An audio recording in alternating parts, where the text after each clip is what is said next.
میرے نبی پاک علیہ السلام نے فرمایا اگر تو رب پہ بھروسہ کرے گا نا تو جس طرح پرندے صبح بھوکے نکلتے ہیں گھونسلوں سے، نہ انہیں پتا ہوتا ہے کس دفتر میں جا کے بیٹھنا ہے، نہ یہ خبر ہوتی ہے کہ مزدوری کہاں کرنی، نہ یہ انہیں پتا ہوتا ہے کہ میرا رزق کہاں ہے، وہ نکل آتے ہیں اللہ کے بھروسے پہ۔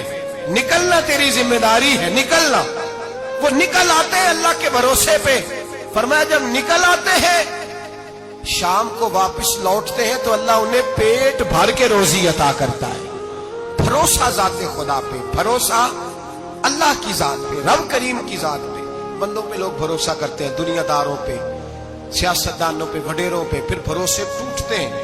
بھروسہ اللہ کی ذات پر، اور جب اللہ کی ذات پہ تیرا بھروسہ ہوتا ہے نا تو میرے بھائی ان تنہائیوں میں جن تنہائیوں میں کوئی کام نہیں آتا، ان مجبوریوں میں جن مجبوریوں میں لوگ دامن چھڑا کے نکل جاتے ہیں، جب تیرا بھروسہ اللہ کی ذات پہ ہوتا ہے تو ان بیماریوں میں جن میں میڈیکل رپورٹیں جواب دے جاتی، ڈاکٹر ہتھیار پھینک جاتے ہیں، ان تنہائیوں میں، پریشانیوں اور آزمائشوں میں جو ذات پھر آگے بڑھ کے تیرا دامن تھامتی ہے وہ ذات خدا بندی ہی ہوتی ہے۔ پھر اللہ تبارک و تعالیٰ تیری مدد فرماتا ہے، پھر وہ اس کا کرم تجھے تھام لیتا ہے۔ جب تو بھروسہ، حضرت ابراہیم کے لیے آگ جلائی گئی،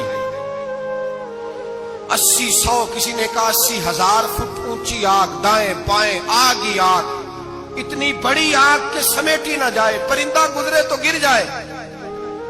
حضرت ابراہیم کو آگ میں ڈالا جانے لگا، کوئی ساتھی نہیں، کوئی پیارا نہیں، کوئی دوست نہیں، کوئی بھائی نہیں، کوئی امتی نہیں، کچھ بھی نہیں، اکیلے۔ منجنیق بنائی گئی، اس منجنیق میں رکھ کے پھینکا جائے گا۔ حضرت ابراہیم کو رکھا گیا، جب منجنیق میں رکھ دیا تو حضرت جبریل حاضر ہوئے، کہنے لگے ابراہیم کوئی ضرورت ہو تو میں حاضر ہوں، ایک پر ماروں گا آگ ساری ان کی طرف کر دوں گا۔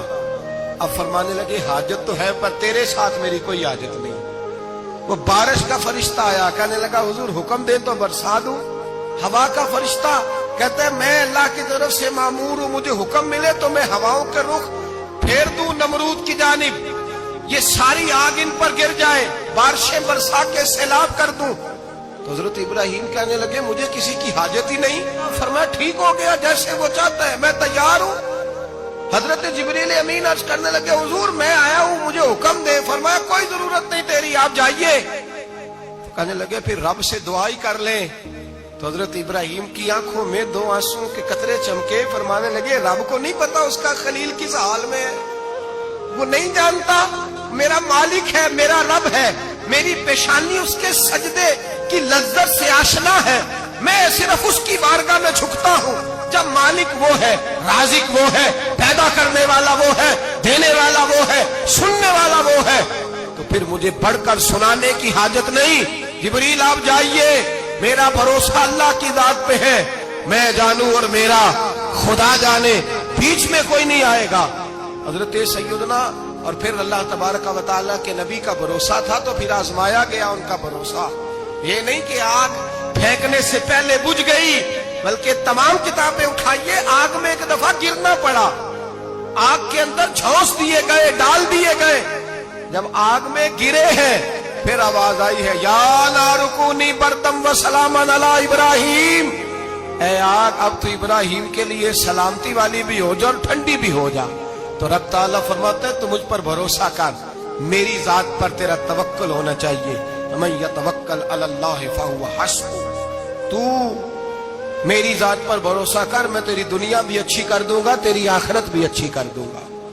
توحید باری تعالیٰ کا مطلب یہ ہے کہ اپنے آپ کو اپنے رب کے حوالے کر دیں، اپنے آپ کو اپنے، توحید کا مطلب یہ ہے کہ اپنے آپ کو اپنے رب کے بس اس کے حوالے کر دیں، وہ جس طرح چاہے اس طرح کریں، جو ہمارے لیے فیصلہ کر دے اس پہ سر تسلیم خم ہے، جو مزاج یار میں آئے اس پر دیکھیں نا، حضرت ابو بکر، جناب عمر، عثمان غنی، مولا علی، یہ خلفاء بنے، باقی صحابہ میں سے کوئی شخص بھی اس مسند پہ آیا؟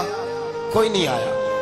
پھر کچھ صحابی گورنر بنے، حضرت بلال حبشی کسی عہدے پہ بھی فائز نہیں ہوئے، نوکری سب سے زیادہ، ایک عہدہ بھی نہیں، لیکن تاریخ میں کوئی کمزور حوالہ بھی نہیں کہ کبھی حضرت بلال نے کہا ہو کہ میں بڑا پریشان ہوں، کچھ بھی نہیں، جائیداد نہیں، یار بنا کچھ نہیں، گھر کوئی نہیں، تو چلو مکان بن جاتے، 2 دکانوں کا کرایہ ہی آنے لگتا، کوئی بات نہیں فرمائی، زندگی کو مطمئن گزارا۔ وہ حضرت بلال کہنے لگے جو میرا مقام ہے وہ تو کسی اور کا ہے ہی نہیں، وہ تو کسی اور کا ہے ہی نہیں۔ صحابی جہاں بھی تھے وہ کہتے تھے حوالے کر دیا اپنے آپ کو اپنے رب کے۔ حضرت فاطمہ بنت قیس ایک صحابیہ تھی، ان کے خاوند کا وصال ہو گیا، ایک امیر آدمی کا رشتہ بھی آیا، اور نبی پاک صلی اللہ علیہ وسلم کے غلام اسامہ بن زید کا رشتہ بھی آیا۔ یہ اسامہ غریب بھی تھے، غریب تھے، غلام بھی تھے، رشتہ آیا۔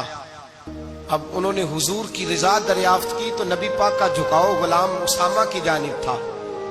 اب ان کے سارے گھر والے کہنے لگے حضور کا اگر تم سمجھتی بھی ہو تو مشورہ ہے، چاہت ہے، حکم تو نہیں نا، ہر آدمی کو اجازت ہے، مرضی سے نکاح کر سکتا ہے، تو آپ امیر آدمی سے رشتہ کریں جو آپ کو خوش رکھے۔ حضرت فاطمہ بنت قیس کہنے لگی ماں باپ سے آپ میری فکر نہ کریں، مجھے میرے نبی کے حوالے کریں، اللہ مجھے کبھی ضائع نہیں کرے گا۔ میرے بھائی اپنے آپ کو رب رسول کے حوالے کرو۔ ہم لوگوں نے اپنے آپ کو اپنی سوچ کے حوالے کیا، نفسیاتی مریض بن گئے ہم لوگ۔ پریشانی ہے کہ ختم نہیں ہوتی، دقت ہے کہ ختم نہیں ہوتی، مفت کی آوازاری ہے، ہر وقت لوگ ڈپریشن اور ٹینشن کا شکار ہے۔ بھائی اپنے آپ کو اپنے رب کے سپرد کرو۔ یہاں تو کوئی کسی چودھری کو کہہ دے کہ بھائی جس طرح کا تیرا دل کرتا ہے میں تیرا اس طرح کر لے، تو وہ انسان کا نقصان نہیں کرتا، کہتا ہے وہ تو میرے پلڑے میں ہی آ کے بیٹھ گیا ہے تو کیسے نقصان کروں۔ اگر رب کریم کو کہہ دو گے کہ یا اللہ تیرے ہیں، جس طرح تو بہتر سمجھے ہمارے ساتھ سلوک کر، اس کی بارگاہ کی طرف جھک جاؤ، اس کی جانب توجہ کر جاؤ، اللہ تبارک و تعالیٰ کے ہو جاؤ۔